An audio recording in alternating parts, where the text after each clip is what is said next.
Assalamualaikum warahmatullahi wabarakatuh dan salam sayang buat semua penonton setia Nona. Apa khabar semua?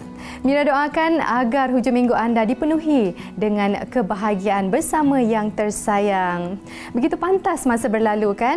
Sedar tak sedar tahun 2024 telah pun memasuki bulan Februari. Semoga anda dan Mira sendiri masih kekal positif bagi merealisasikan segala impian yang telah direncanakan untuk tahun ini. Mira percaya setiap tindakan yang baik dan kata-kata yang positif mampu membina keyakinan diri. Jangan biarkan sebarang bentuk negativiti maupun provokasi mengganggu emosi sekaligus memberi impak yang buruk dalam kehidupan kita. Jadilah wanita hebat yang saling membangun dan menyokong sesama sendiri, bukan wanita yang menghukum dan menjatuhkan kaum sendiri. Baiklah, terus setia 1 jam bersama kami di Nona, inspirasi wanita buat semua. Menarik di Nona minggu ini. Bekerjasama dengan pengiran Anisha, beliau memberi kebebasan saya untuk berkarya. So basically semua kita akan discuss together sebelum menyiapkan baju tersebut.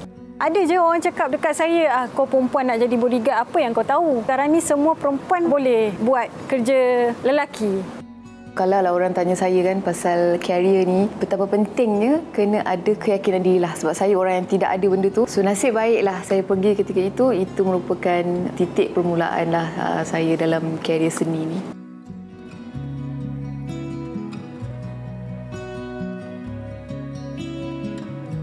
Tanggal 11 Januari 2024 menjadi saksi penyatuan jiwa antara Pangeran Muda Abdul Matin Bolkiah bersama pilihan hatinya Yang Mulia Dayang Anisha Rosnah.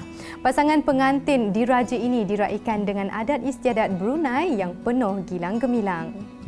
Saksikan momen indah dan rangkuman majlis istiadat bersejarah yang berlangsung selama 10 hari ini menerusi segmen Maligai Cinta.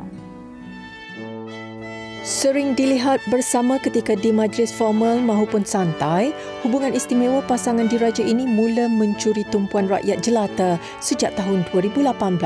Siapa sangka perkenalan yang terjalin sejak kecil ini akhirnya menimbulkan bibit-bibit cinta antara Pangeran Muda Abdul Matin Bolkiah bersama pasangan yang kini bergelar Pangeran Anak Isteri Dayang Anisha Rosnah. Pasangan merpati dua sejoli ini kemudiannya memilih untuk mendirikan rumah tangga dan bersatu sebagai pasangan sehidup semati. Selepas mengumumkan hasrat secara rasmi sejak Oktober tahun lalu, seluruh masyarakat dunia termasuk rakyat Malaysia begitu teruja menantikan majlis perkahwinan diraja ini. Majlis gilang gemilang yang diberi julukan Wedding of the Year ini berlangsung selama 10 hari bermula 7 Januari 2024. Setiap majlis yang diadakan diatur dengan teliti mengikut adat istiadat Brunei sepenuhnya. Antara yang paling mencuri perhatian ialah istiadat berbedak pengantin diraja. Adat berbedak adalah upacara di mana kedua pengantin akan dibedakkan untuk menambah seri wajah, ibarat majlis merenjis bagi tradisi di Malaysia. Majlis ini disempurnakan dengan 17 das tembakan meriam sebagai tanda bermulanya istiadat berbedak pengantin diraja. Upacara yang berlangsung sebelum acara akad nikah ini telah diadakan secara berasingan buat bakal pengantin lelaki dan perempuan di Istana Nurul Iman Brunei. Istiadat berbedak dimulakan oleh Kebawah Duli Yang Maha Mulia Paduka Sri Baginda Sultan Haji Hassan Al-Bolkiah dan diikuti dengan kerabat diraja yang lain. Kedua pasangan mempelai segak bergaya dalam persalinan pakaian tradisional Brunei berwarna merah hati serta hiasan aksesori emas.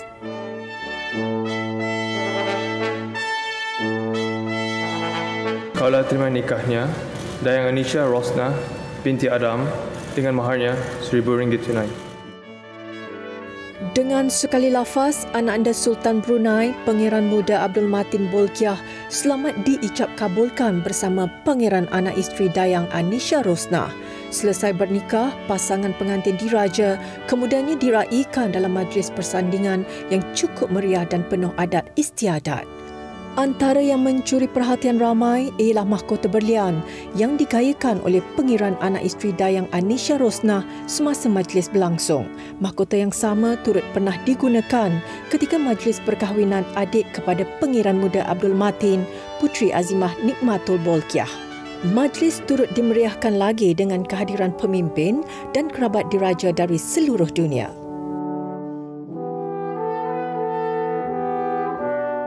Usai majlis bersanding, kedua mempelai menyertai perarakan mengelilingi ibu kota Brunei untuk membuat penampilan pertama sebagai pasangan suami isteri. Pengantin diraja yang diarak menaiki kenderaan pacuan 4 roda mewah Rolls Royce ini disambut dengan lambaian penuh hormat ribuan rakyat jelata Brunei. Cara seterusnya pula ialah majlis persantapan diraja. Pengiran anak isteri Dayang Anisha Rosnah tampil anggun menggaikan gaun panjang serba putih yang bergemerlapan dengan padanan hiasan seperti mahkota dan kalung berlian. Busana ini mendapat sentuhan eksklusif daripada pereka fashion yang berasal dari Lebanon dan sering menghasilkan rekaan buat artis antarabangsa antaranya Jennifer Lopez, Taylor Swift dan Katy Perry. Manakala pengiran muda Abdul Matin pula segak menggaikan pakaian rasmi kerabat diraja Brunei berwarna hitam. Lebih mengujakan apabila majlis perkahwinan diraja yang cukup gah ini turut mendapat sentuhan idea daripada seorang pereka fashion Malaysia iaitu Teh Firdaus.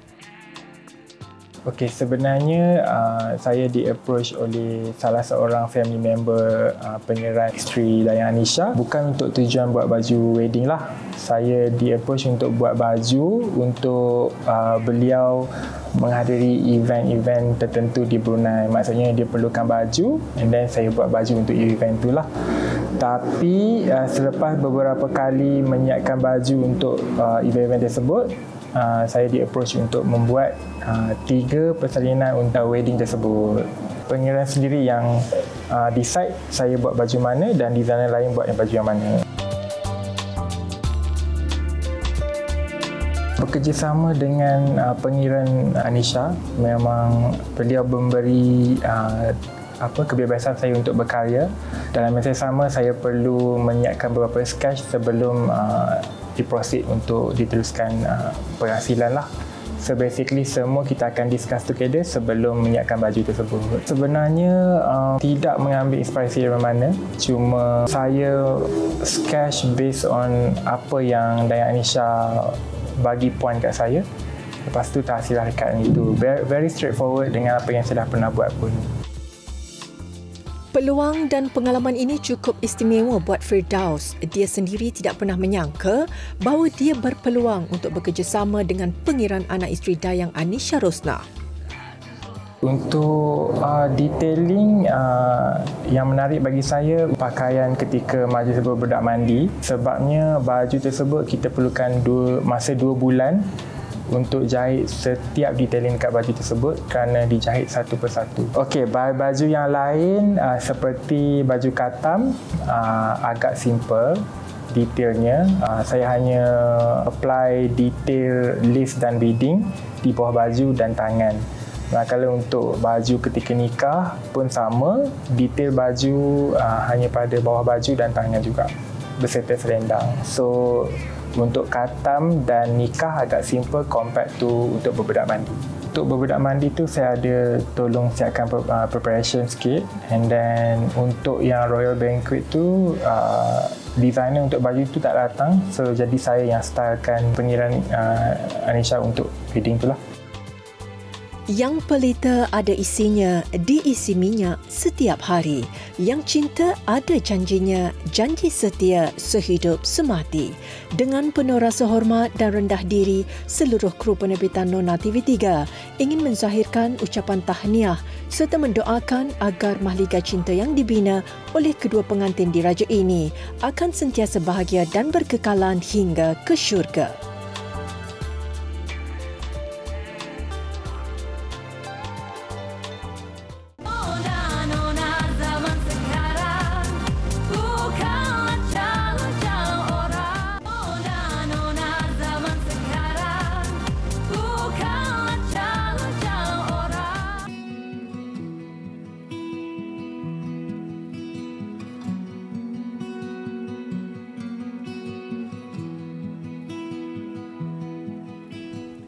Memiliki raut wajah yang cantik dan susut tubuh yang langsing persis seorang model membuatkan ramai yang tidak menyangka wanita ini sebenarnya adalah pengawal peribadi profesional. Memiliki pengalaman yang bukan calang-calang, bekas anggota polis di unit tindakan khas PDRM ini pernah bertugas menjaga keselamatan beberapa orang kenamaan dan pemimpin negara. Antaranya ialah Dr. Wan Azizah Wan Ismail, bekas Timbalan Perdana Menteri Wanita Pertama Malaysia. Bersama Nona, menyingkap pelbagai kisah serta pengalaman Amiza Yaakob sepanjang menceburi bidang kerjaya yang sering didominasi oleh golongan lelaki ini dalam segmen Inspirasi. Cekap dan tangkas. Ini antara ciri utama yang perlu ada pada setiap pengawal pribadi bagi memastikan keselamatan diri dan majikan mereka sentiasa terjamin. Selain minat yang mendalam, tawaran gaji yang lebih tinggi menjadikan Amiza Yaakob, 36 tahun, tidak pernah menyesal memilih bidang kerjaya yang berisiko tinggi ini. Amiza kini bertugas sebagai pengawal pribadi kepada seorang ahli perniagaan. Bekerja dalam pengawal pribadi ni sebenarnya tak terlintas pun di fikiran saya. Saya ni jenis minat satu pekerjaan yang mencabar. That's why daripada saya rekrut, saya masuk PDRM, saya minta unit tindak khas and then terus jadi pengawal pribadi. Daripada sekolah sampailah saya dewasa lah kan. Memang saya minat benda-benda yang lasar. Nak kata kasar tu tak jugalah, tapi jenis yang suka benda-benda yang adventure. Cadet polis and then saya atlet sekolah. Menembak pun salah satu favourite saya jugalah sebelum ni. Sebelum saya berhenti sebab saya pernah masuk tandingan IPSC masa saya dalam PDRM. Amiza perlu bijak membahagikan masa memandangkan jadual kerjanya yang tidak menentu. Tanggungjawab sebagai seorang pengawal pribadi menuntut dia untuk sentiasa bersiap siaga. Ada kalanya dia perlu bertugas sehingga 24 jam sehari.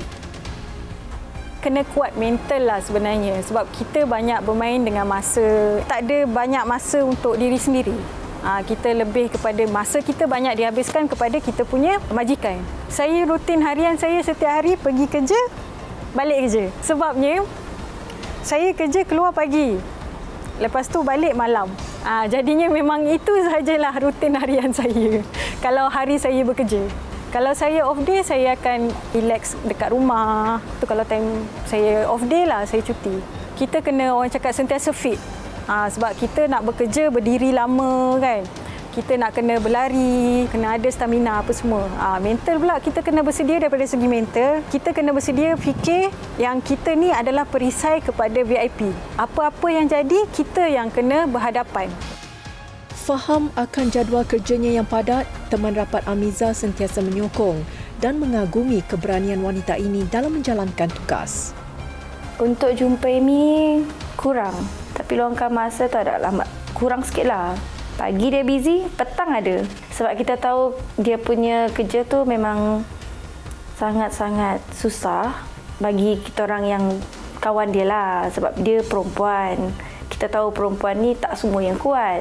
Ada orang dengki, ada orang tidak. Jadi sebagai kawan memang kita risau. Tapi kita support dia jugalah. Kita sokong dari belakang. Kerjaya sebagai pengawal pribadi elit ini ternyata tidak mudah untuk dilaksanakan tanpa rasa minat dan keyakinan diri yang tinggi.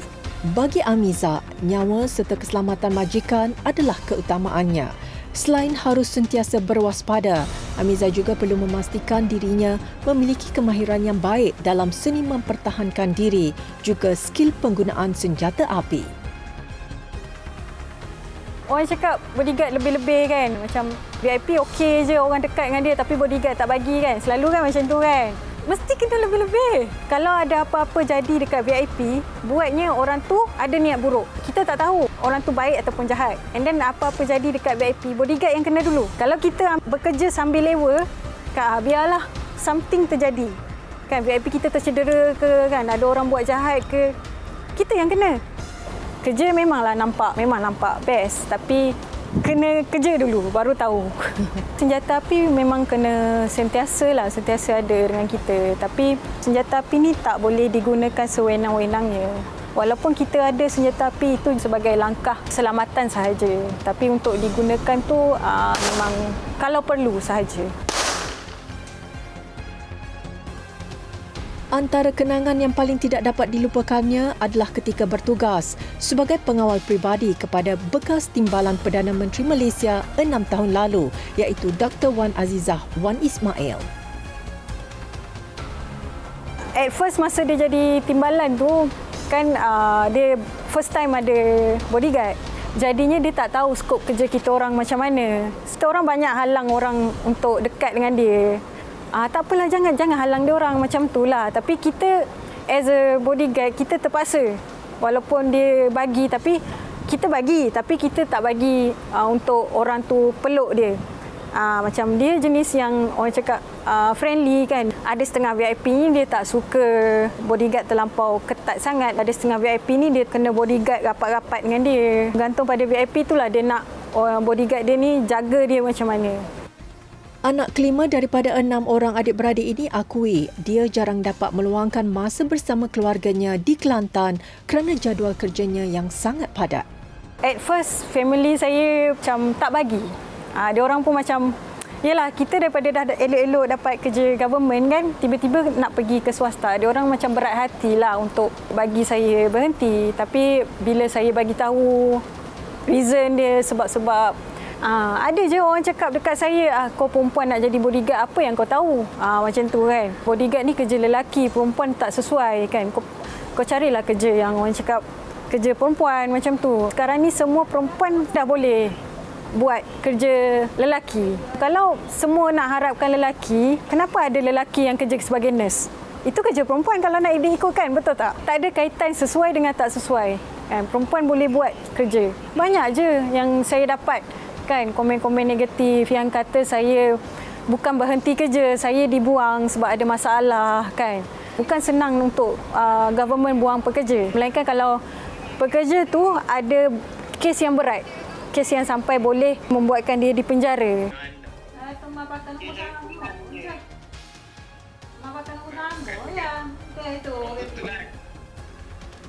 Kerap menghabiskan masa untuk meningkatkan kecergasan diri, Amiza sering menjadikan abangnya yang juga seorang anggota polis sebagai pendorong utama.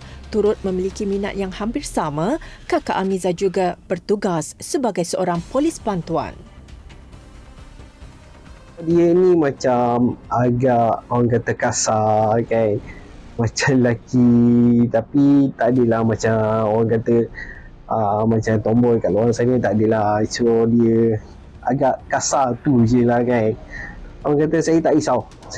Sumpah saya tak risau sebab dia boleh jaga diri kan. Risau tu memang sentiasa risau lah. Selalu juga pesan kat dia, sentiasa jaga diri, keselamatan, hati-hati dalam melakukan tugas, menjalankan tugas. Disebabkan sukar untuk kita merakam video ketika Amy bertugas sebagai pengawal peribadi di atas faktor keselamatan dan juga privasi, jadi saya di sini akan melakonkan semula bagaimana situasi ataupun keadaan ketika Amy bertugas. Jadi Amy, kalau saya VIP hari ini, apa yang Amy akan lakukan? Jarak antara VIP dengan bodyguard lebih kurang 1 meter macam ni. Ini antara jarak biasalah. Kalau macam VIP dikerumun oleh orang ramai, kita akan dekatkan sikit jarak dengan VIP. Bila berjalan pun kita akan kekalkan jarak yang sama.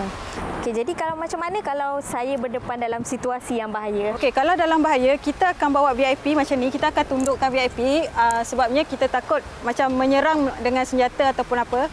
And then kita akan bawa VIP ke tempat yang selamat ataupun masuk ke kereta. Nak mencuburi bidang pengawal peribadi ni, kan, satu je saya nasihatkan. Kalau yang dah berkeluarga, bincang dengan keluarga dulu sama ada dia orang boleh terima ataupun tak dengan kerjaya pengawal peribadi ni. Sebab kerjaya ni memang menuntut masa, mungkin akan tinggalkan family dalam jangka masa yang lama. Sebab kalau dapat VIP yang sentiasa travel, kita akan ikut dia. Kalau dia travel sekejap-sekejap tak apa. Kalau dia travel lama, kita akan ikut dia. So masa tu kita akan tinggalkan family kita. Kalau yang untuk bujang, mungkin tak ada masalah. Mungkin dia punya kekangan masa dengan family, dengan ibu bapa saja. Dengan ibu bapa dia je. So mungkin itu orang cakap tak menjadi satu masalah untuk yang bujang. Berhasrat untuk melangkah lebih jauh dalam bidang ini, Amiza ingin memiliki agensi khidmat pengawal pribadinya sendiri suatu hari nanti. Semoga kisah keberanian wanita hebat ini dapat dijadikan inspirasi buat semua, terutamanya golongan hawa, agar lebih yakin untuk mencuba bidang yang berisiko tinggi.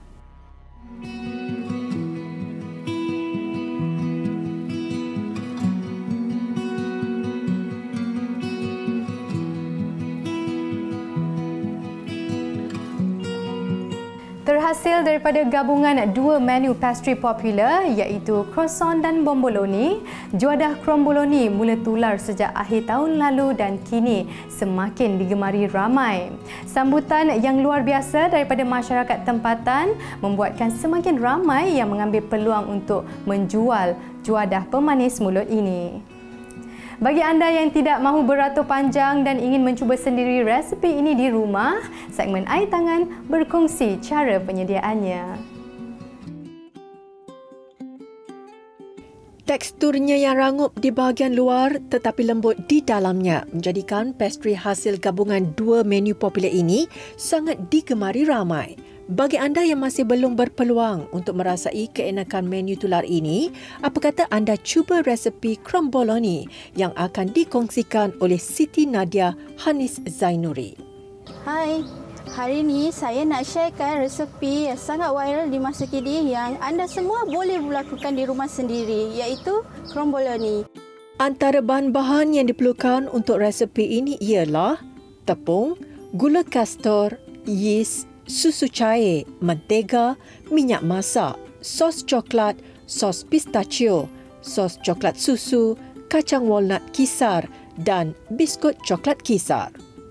Okey, kita ada tepung high protein, kita masukkan gula kastor, kita masukkan yeast ataupun mauripan, gula 100 gram, masukkan susu full cream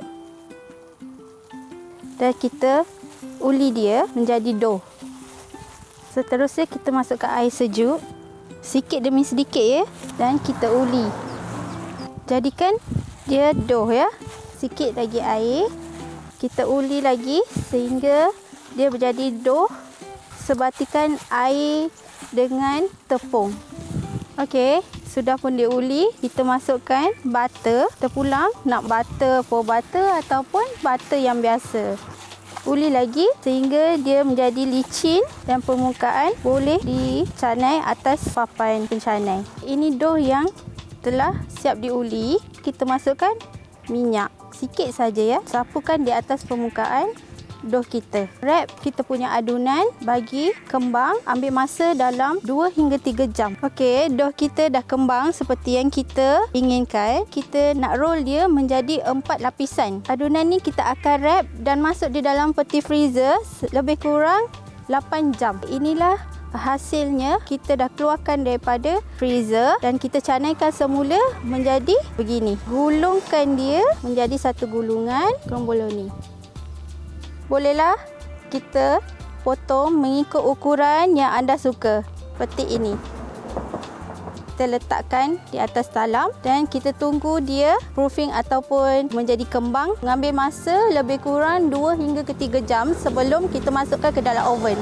Inilah dough kita yang sudah siap kembang. Kita ambil bekas aluminium foil saiz 10 inci. Masukkan di dalam. Kita akan mula membakar. Kita akan masukkan ke dalam oven selama 30 minit. Tetapkan suhu untuk membakar mengikut kesesuaian saiz dan jenis ketuhar yang digunakan. Inilah hasil kromboloni siap dibakar sebentar tadi. Kita dah keluarkan daripada kita punya aluminium foil. Kita ambil kromboloni kita dan kita cucukkan dia sampai di tengah bulatan. Kita boleh masukkan topping kesukaan kita. Pelbagai perasa seperti coklat, kacang dan strawberry boleh diolah mengikut cita rasa masing-masing. Sekarang kita masukkan topping coklat. Kita letakkan di dalam bekas. Ini salah satu favourite ramai sebab mungkin kacang pistachio, rasa dia lemak. Yang ini pula, mana yang sukakan manis boleh ambil perisa yang ini. Kita taburkan biskut. Inilah hasil kromboloni kita pada hari ini. Untuk anda yang berada di rumah, tidak perlu susah-susah beratur di kedai lagi. Boleh buat di rumah. Selamat mencuba. Selain enak untuk dinikmati bersama keluarga dan teman, mungkin perkongsian ini juga boleh jadikan inspirasi untuk anda turut mengambil peluang memulakan jualan menu tular kromboloni.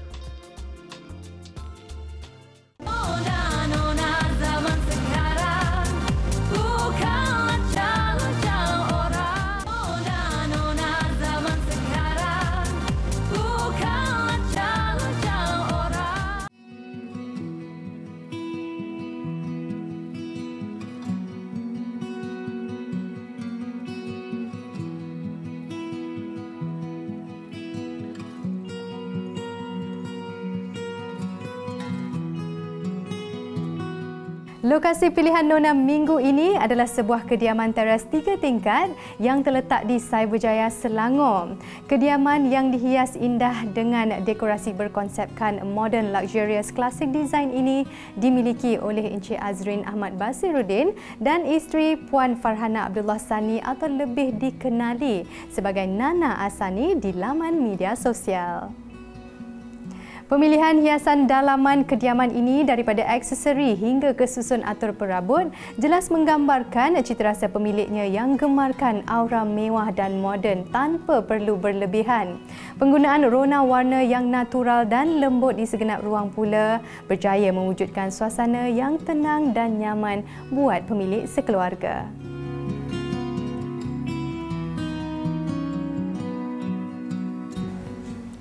Apabila menyentuh soal konsep hiasan dekorasi bagi sesebuah kediaman, Mira yakin setiap daripada kita mempunyai pendapat dan citarasa yang tersendiri. Ada yang gemarkan sentuhan gaya ringkas dan elegan sebegini, ada pula yang gemarkan hiasan dalaman yang syarat dengan aksesori dan perhiasan. Segmen Dari Deko minggu ini meninjau kediaman Hairi Iskandar yang mengetengahkan gaya dekorasi klasik Inggeris dan Eropah. Selain berkongsi perincian hiasan yang sesuai dengan elemen ini, dekorasi lanskap kediamannya yang menghijau mungkin juga boleh dijadikan inspirasi dekorasi kediaman anda. Terinspirasi daripada filem Inggeris yang ditontonnya sedari kecil, Hairi sanggup mengeluarkan modal yang besar bagi merealisasikan konsep dekorasi klasik Inggeris di kediamannya. Konsep rumah saya berkonsepkan English klasik. More to kalau kita pergi dekat Paris, apartment Paris, so saya menggunakan konsep tersebutlah. Klasik yang pada era zaman 1900 dululah, kebanyakan material ataupun perabot dalam kediaman saya ni banyak pada era zaman tu lah. Actually sebenarnya saya memang minat konsep ni daripada dulu lagi, semenjak daripada saya di bangku sekolah lagi, saya memang minat konsep ni. Kebanyakan saya dapat inspirasi ni daripada, kalau kita tengok dalam IG lah, dalam IG, dalam majalah-majalah daripada luar negara lah, rujukan daripada situ. So saya kumpulkan barang lah. Mula-mula dulu sebelum pindah masuk ke rumah ni, saya memang kumpulkan dulu barang, kumpulkan sikit-sikit lah, macam perabot, pinggan mangkuk, aksesori yang lain-lain lah yang berkonsepkan Inggeris klasik ni lah. Lebih 10 tahun menggunakan konsep ini sebagai tema dekorasi, Hairi akui dia tidak pernah jemu dan menganggap hiasan klasik Inggeris sebagai sentuhan yang sentiasa relevan buat peminatnya. Susah nak dapat benda tu sebab benda tu era yang dulu punya kan. So memang mengambil masa lah untuk dapatkan satu-satu item tu lah. Paling saya suka adalah painting lah. Kebanyakan painting semua memang beli daripada sana lah. Contoh dia macam lukisan tapestry yang berkonsepkan dancing queen. Memang susah nak dapat sebab dia menggunakan tapestry yang original dan tapestry itu daripada era zaman tersebut lah. Menurut Hairi yang juga pengumpul barangan klasik dan vintage, nilai jualan semula koleksi ini adalah lebih tinggi daripada harga asal kerana setiap barangan memiliki keunikannya yang tersendiri. Saya banyak menggunakan color-color yang terang, maksudnya color-color klasik. Ada satu wall tu saya letakkan warna merah lah. Itu sebagai trademark lah. Cat warna nampak kusam, nampak cozy lah, supaya mewujudkan konsep tersebut lah. So bunga pun kita, cara gubahan dia pun kena ambil kira. So kebanyakan gubahan bunga dalam rumah saya ni, dia tak ada gubahan yang kompleks. Maksud dia gubahan yang susunan, yang betul-betul susunan. So maksud dia gubahan tu dia gubahan yang bersahaja. Maksud dia kita masukkan je dalam pasu macam tu, supaya dia mewujudkan suasana tu lah. Bagi mereka yang ingin menerapkan konsep deko klasik Inggeris, kuncinya anda perlu sentiasa rajin untuk membersih setiap hiasan yang disusun atur. Konsep ini akan lebih menonjol apabila semakin banyak aksesori perhiasan digunakan untuk menghias kediaman. Lighting ataupun lampu ni memang memain peranan penting lah dalam dekorasi lah. Dia menimbulkan mood lah, mood sesuatu konsep tersebut. Okey, so kalau lampu tu maksud dia kalau kita pasang lampu ceiling, so dia berbeza, macam tak nampak dia punya suasana tu. So kita kena pandai main lighting lah. Kebanyakan kat rumah saya tu memang saya akan letak setiap sudut tu memang ada lighting lah, ada table lamp lah. So daripada situ akan timbul mood lah, pencahayaan yang nampak more to English klasik lah. Kalau kita tengok rumah-rumah orang putih, dia orang tak guna lampu yang terang, lampu ceiling kan, dia orang menggunakan table lamp lah. Bagi hiasan lanskap di bahagian laman pula, Hairi menerapkan konsep yang sesuai dengan keadaan cuaca di Malaysia agar ia lebih mudah untuk dijaga. Untuk saya punya garden, untuk laman, saya banyak kepada elemen konsep Malaysia lah. Sebab kita ni duduk Malaysia kan, so kalau kita nak tanam pokok bunga-bunga ni memang susah sedikit lah, sebab penjagaan dia sangat rapi lah. Kerana saya pun bekerja, saya mencari konsep yang mudah lah, so saya pilih konsep Malaysian lah. Tapi saya memberi juga suntikan elemen-elemen Inggeris klasik lah. Cara susunan lah, maksudnya saya letakkan kerusi laman. Penyusunan tu ada elemen-elemen Inggeris sikit lah. Pemandangan lanskap menghijau ala Inggeris dengan suntikan elemen tempatan ini bukan sahaja menjadi terapi buat pemiliknya, malah berjaya mewujudkan suasana yang lebih segar buat tetamu yang bakal bertandang. Kalau anda semua nak tahu tentang Amira Osman, jangan lupa untuk saksikan Nona. Ada dua jalan cerita, duka atau bahagia, mahu pilih yang mana, hati masih bertanya, lekas aku mau jawabnya.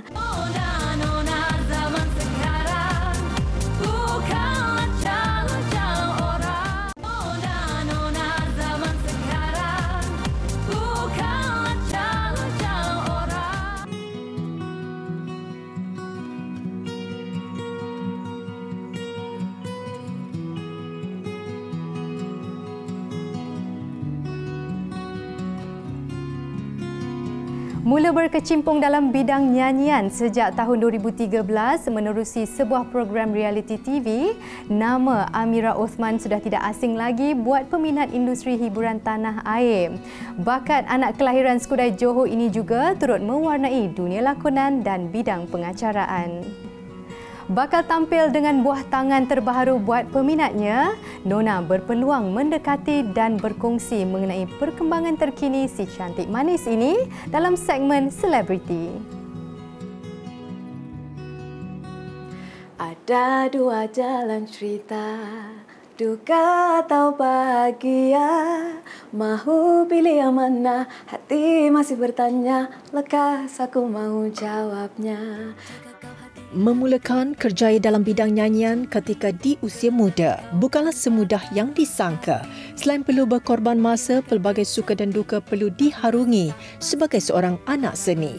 Lagu berjudul Hati-Hati bukan sahaja berjaya melonjakkan nama Amira Osman, malah ia turut memberi impak yang besar terhadap kerjayanya sehingga hari ini. Pada mulanya saya rasa saya masuk pertandingan menyanyi tu kerana saya ingin mendengar apa yang juri perkatakan kepada saya lah, supaya saya boleh improve diri saya lah kan. Jauh di sudut hati saya memang ada passion yang besar lah, terutama dalam dunia nyanyian, tapi saya tak ada confidence. Saya rasa macam kawan-kawan saya yang hebat-hebat pun selalu pergi audition tak lepas dan sebagainya. Jadi bila start saya dapat masuk tu, saya mula cuba untuk ada rasa keyakinan dalam diri, dan secara tak langsung dia sebenarnya menjadi satu perkara yang serius dalam hidup saya lah. Bolehlah kita panggil sebagai periuk nasi kan. So kalau lah orang tanya saya kan pasal career ni, betapa pentingnya kena ada keyakinan diri lah. Sebab saya orang yang tidak ada benda tu, sampai saya rasa saya takut nak pergi ke next stage dan sebagainya. So nasib baiklah saya pergi ketika itu merupakan titik permulaan lah saya dalam career seni ni. Puish, kalau cerita pasal cabaran ni, sekarang 2024, saya start nyanyi waktu tu umur saya 20. Sekarang ni kita tahu adalah zaman social media kan, lebih ramai pendatang-pendatang baru yang hebat. Begitulah kita kena akur dengan perjalanan. Mana-mana pun saya rasa pasti ada cabaran, dan saya tidak menafikan perjalanan seni pun cabarannya sangat-sangat besar lah kan. Tapi apa yang saya yakin, jika ada rezeki tidak ada ke mana-mana, kita tidak boleh duduk di takut yang sama lah, dia tidak boleh selesa. Dan saya menganggap pesaing-pesaing ataupun mereka pendatang-pendatang baru itu adalah sesuatu saingan yang sihat, yang bila kita tahu kita ada yang lebih bagus, lebih hebat, kita pun ingin improve diri kita untuk jadi yang lebih baik kan. Yang paling penting kita kena strong dan bijaklah untuk mencari orang kata peluang itulah. Walaupun sudah berjaya membina nama dalam industri, Amira tetap merasakan masih banyak perkara yang perlu dipelajari dan dicapai dalam hidupnya. Kini dia cuba memberanikan diri untuk meneroka cabang baharu yang mampu memberi nilai tambah buat diri dan kerjayanya. Kalau dulu-dulu saya rilis setahun satu lagu. Kadang-kadang 2 tahun satu lagu. Inilah saya rilis, saya rasa lagu dengan Abang Faizal Tahir itu saya rasa 2 tahun lepas kot. Itu adalah kesilapan paling besar saya lah selama saya menjadi seorang penyanyi. Momentum saya jatuh setiap kali saya keluarkan lagu, saya rehat. Keluarkan lagu, saya rehat kan. So kali ini saya harap 2024 ni saya lebih aktif dalam bidang nyanyian, keluarkan sentiasa lagu dan ada plan yang lebih baik lah daripada sebelum-sebelum ni, insyaAllah. Kalau dengar balik, dulu-dulu saya selalu buat kisah lagu saya pasal love, pasal cinta. Saya rasa saya borak dengan Hil Husaini waktu tu. Saya cakap, ni boleh tak buat cerita pasal seorang lelaki yang dia ni macam tak tahu dia nak ke tak nak kau perempuan ni. Kalau tak nak, cakap tak nak. Kalau nak, cakap nak. Memang kalau dengar balik lirik tu, memang itulah yang saya rasa ketika itu. Sebenarnya yang menjadi satu sentimen dekat saya adalah banyak orang tidak percaya kepada saya, tapi adalah beberapa orang keliling saya, terutama mak ayah saya yang membantu saya, memberi modal untuk keluarkan lagu tu kan. Jadi saya rasa ada sentimental value sampai sekarang. Kalau tidak kerana lagu itu, mungkin saya pun tak tahu bagaimana perjalanan tu. Dan Hil Husaini juga dan Faizul Sani, kawan saya juga, yang memberi saya idea untuk lagu tu kan. Tapi Alhamdulillah, maksudnya wala sukar, adalah jalan dia.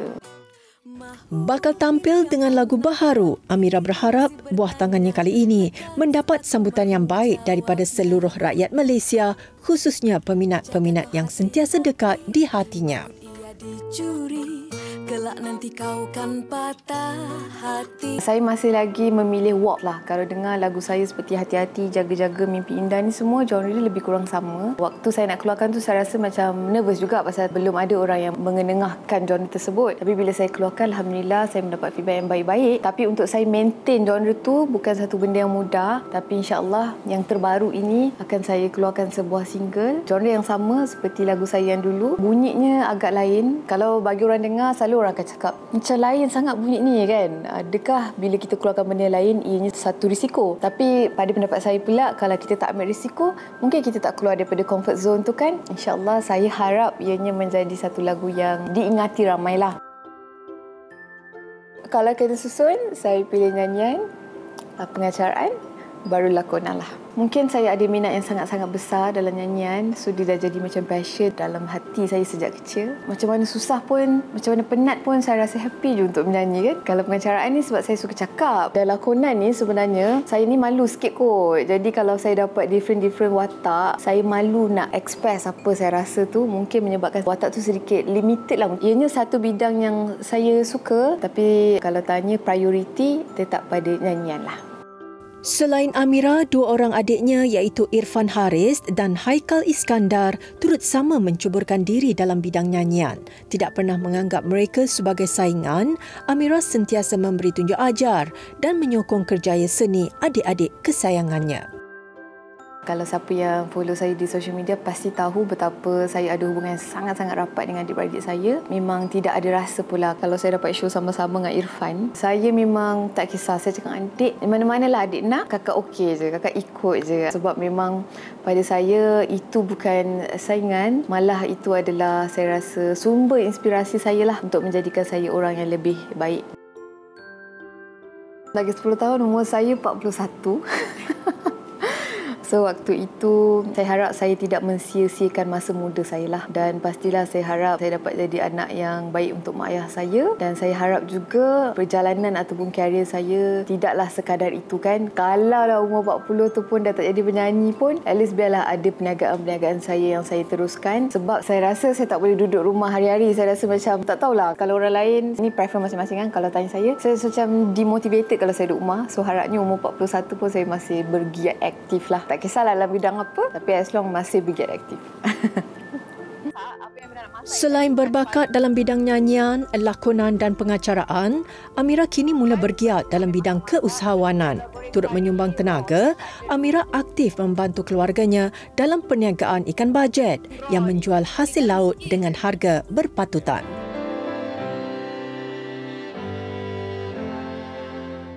Ni Mira kalau siang ikan ni selalu Mira guna gunting je sebab senang. Tapi ada orang dia tak suka guna gunting. Tapi korang nanti nak kecam lah tu kan Mira guna gunting. Nakal kecil-kecil orang. Tak apalah. Yang penting bersih ikan ni. Kalau bukan penyanyi, siapa Mira hari ni? Kalau bukan penyanyi rasanya saya lecturer kot. Lecturer vokal. Siapa idola Amira? Idola dalam bidang nyanyian. Idolakan dia dari dulu sampai sekarang, Datuk Seri Siti Nurhaliza. Okey, makanan kegemaran? Makanan kegemaran, mak saya punya ketam lemak cili api. Warna kegemaran? Warna kegemaran putih. Selain nyanyi, apa hobi Amira? Selain nyanyi, swimming. Karakter Amira yang peminat tak tahu?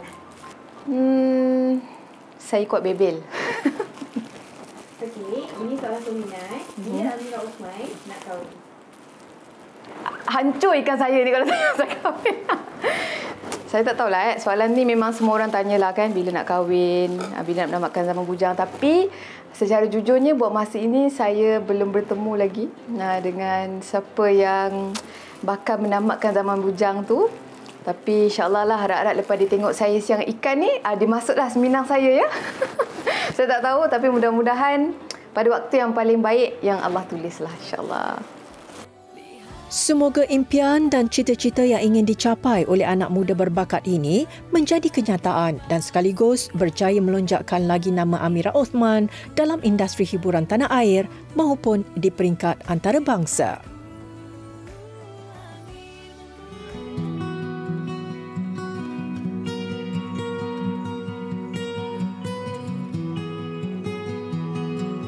Sebelum mengundurkan diri, terima kasih sekali lagi kepada pemilik kediaman Encik Azrin Ahmad Basiruddin dan isteri Puan Farhana Abdullah Sani kerana sudi menerima kunjungan kami minggu ini. Semoga pengisian penuh inspirasi yang kami kongsikan tadi dapat memberi pelbagai manfaat yang baik dan dapat dijadikan sumber kekuatan untuk kita bangkit lebih berjaya. Yang baik jadikan teladan, yang buruk jadikan sempadan dan yang indah sematkan dalam ingatan. Baiklah, sampai di sini saja siaran Nona kali ini. Teruskan layari semua platform media sosial kami di TV3 Nona untuk lebih banyak kandungan digital menarik. Kami alu-alukan juga sebarang pendapat dan idea bernas daripada anda. Jumpa lagi minggu hadapan di waktu dan hari yang sama. Assalamualaikum.